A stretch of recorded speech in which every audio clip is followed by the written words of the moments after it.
आखिर क्या हुआ जो अचानक से अयोध्या में प्रकट हुए प्रभु श्री राम।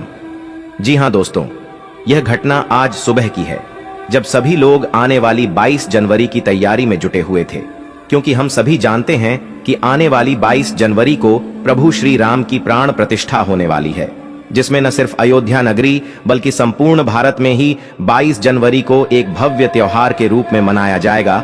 और उसी के चलते चारों तरफ खूब सारी सजावट व जोरों शोरों से तैयारी चल रही थी। लेकिन इस बीच एक से एक घटनाएं भी अयोध्या नगरी में घट रही है, जिसमें सर्वप्रथम गिद्धों के झुंड की घटना देखी गई, जिन्हें जटायु जी का रूप बताया गया था। यह वही जटायु थे जिन्होंने प्रभु श्री राम को यह बताया था कि रावण माता सीता को लंका ले गया है, और उन्होंने माता सीता को बचाने के लिए अपने प्राणों की आहुति भी दे दी। उसके बाद वहां पर भालुओं के झुंड की भी घटना देखी गई।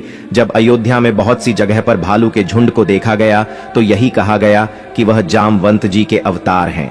परंतु इसी प्रकार की अनेकों घटनाएं अयोध्या नगरी में आए दिन हो रही है, और सभी लोगों के मन में यही एक सवाल उठ रहा है कि आखिर यह घटनाएं सिर्फ और सिर्फ अयोध्या में ही क्यों हो रही है। दोस्तों, प्रभु श्री राम परम पूज्य भगवान है, जिनका मानव ही नहीं बल्कि देवी देवताओं को भी युगों से इंतजार था, और वह समय अब निकट ही आ चुका है जब 22 जनवरी को प्रभु श्री राम की राम मंदिर में प्राण प्रतिष्ठा की जाएगी। लेकिन उससे पहले जो घटना वहां घटित हुई है, उसे देखकर सभी लोग चौंक गए हैं कि आखिर यह संभव कैसे हो सकता है। दोस्तों, जिस समय प्रभु श्री राम वहां प्रकट हुए, तब तमाम भक्तों की भीड़ अयोध्या राम मंदिर के पास जुट गई। प्रभु श्री राम को प्रकट होता देख सभी लोग उनके आगे नतमस्तक हो गए, क्योंकि यह बहुत बड़ा चमत्कार था कि स्वयं प्रभु राम अपनी प्राण प्रतिष्ठा के लिए अयोध्या में प्रकट हो गए, और वहां मौजूद सभी लोगों की आस्था भी प्रभु श्री राम के प्रति बढ़ गई।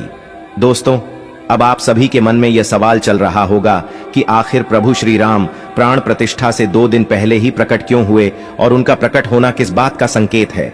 तो हम आपको इस वीडियो में यह सभी सवालों के जवाब देने वाले हैं।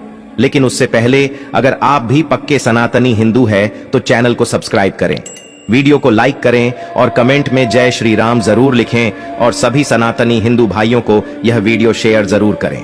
दोस्तों, प्रभु श्री राम को 14 वर्ष का वनवास हुआ। इस वनवास काल में श्री राम ने कई ऋषि मुनियों से शिक्षा और विद्या ग्रहण की, तपस्या की, और भारत के आदिवासी, वनवासी और तमाम तरह के भारतीय समाज को संगठित कर उन्हें धर्म के मार्ग पर चलाया। संपूर्ण भारत को उन्होंने एक ही विचारधारा के सूत्र में बांधा। लेकिन इस दौरान उनके साथ कुछ ऐसा भी घटा जिसने उनके जीवन को बदल कर रख दिया। रामायण में उल्लेखित और अनेक अनुसंधानकर्ताओं के अनुसार जब भगवान श्री राम को वनवास हुआ, तब उन्होंने अपनी यात्रा अयोध्या से प्रारंभ करते हुए रामेश्वरम और उसके बाद श्रीलंका में समाप्त की। इस दौरान उनके साथ जहां भी जो घटा, उनमें से 200 से अधिक घटना स्थलों की पहचान की गई है। दोस्तों, जाने माने इतिहासकार और पुरातत्व शास्त्री अनुसंधानकर्ता डॉक्टर राम अवतार ने श्री राम और सीता के जीवन की घटनाओं से जुड़े ऐसे 200 से भी अधिक स्थानों का पता लगाया है, जहां आज भी तत्संबंधी स्मारक स्थल विद्यमान हैं, जहां श्री राम और सीता रुके या रहे थे। वहां के स्मारकों, भित्ति चित्रों, गुफाओं आदि स्थानों के समय काल की जांच पड़ताल वैज्ञानिक तरीकों से की। दोस्तों, श्री राम द्वारा जल समाधि लेने की घटना को हिंदू दलितों का धर्मांतरण करने वाले आलोचकों ने आत्महत्या करना बताया। मध्यकाल में ऐसे बहुत से साधु हुए हैं जिन्होंने जिंदा रहते हुए सभी के सामने धीरे धीरे देह छोड़ दी और फिर उनकी समाधि बनाई गई। राजस्थान के महान संत बाबा रामदेव ने जिंदा समाधि ले ली थी, तो क्या हम यह कहें कि उन्होंने आत्महत्या कर ली?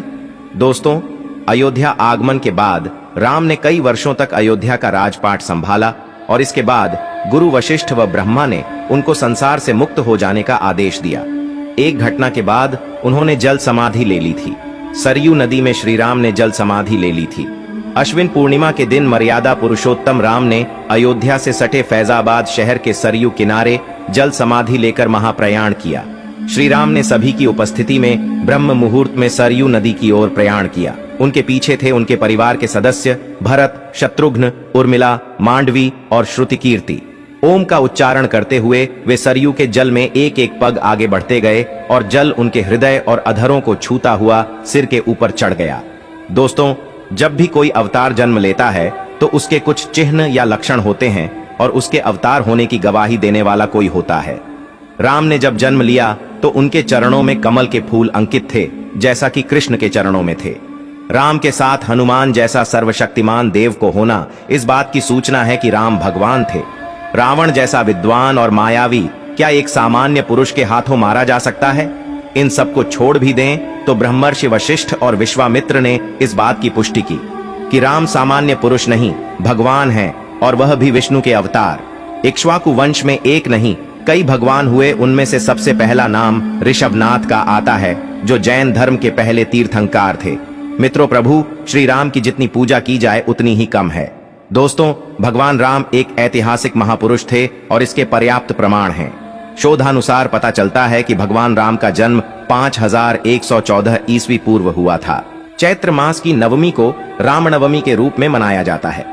उपरोक्त जन्म का समय राम की वंश परंपरा और उनकी पीढ़ियों से भी सिद्ध होता है। अयोध्या के इतिहास और अयोध्या की वंशावली से भी यह सिद्ध होता है। दोस्तों, आने वाली 22 जनवरी हिंदुस्तान के हर एक सनातनी भाई के लिए एक महोत्सव है, क्योंकि पूरे 500 वर्षों के बाद एक बार फिर से अयोध्या में प्रभु श्री राम की प्राण प्रतिष्ठा की जाएगी। दोस्तों, आने वाली 22 जनवरी को आप भी अपने परिवार और सभी सनातनी भाइयों के साथ मिलकर जरूर मनाएं राम दिवाली। दोस्तों, वीडियो में अंत तक बने रहने के लिए धन्यवाद मित्रों।